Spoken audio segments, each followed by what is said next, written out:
waxaan ku hadlayaa anoo naafo ah codka naafadana ku sii hadlaya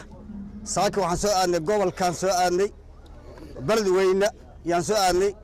degmadan taaganahay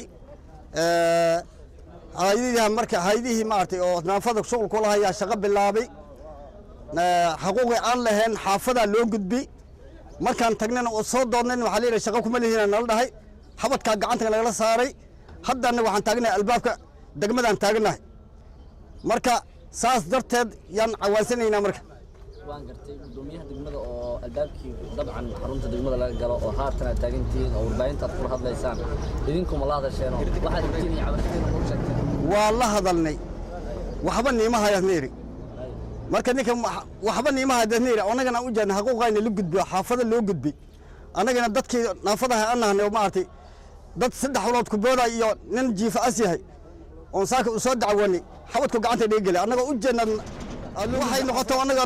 isaga wixii degmada ku soo dhacay oo hay'adaha kama asal ku soo dhacayn marka waxaasaan rabnay in wax aragtay hadlayna naafo dhibaatada na haysane hatta gurigayn as burbursan yahay oo ma aragtay wax xaafad ay noo qabata ayna jirin wiligeed yaa la yiri ugu tagnay guri igoo ku qaybsanayo wax uu qaybsanaa ugu tagnay haddaan ugu tagnayna waxaan naaf wax kuma leeyahay socdaana la yiri soo naftiisa laga wacay meesha waxaas yiri nimankaan haysteek ninkaan naga fuji nagii waa hadalni waxba kuma leeyihiin la yiri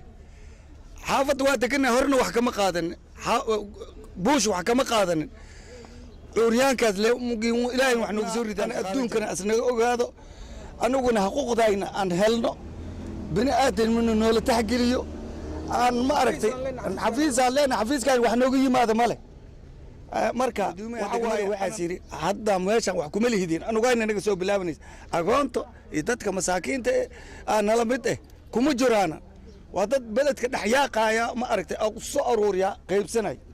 gobolka iyo mas'uuliyiintii kale ee heer gobol arintan loo gudbisay si ay wax uga qabtaan heer gobol uma gudbinin laakiin gudoomiyaha inta u gal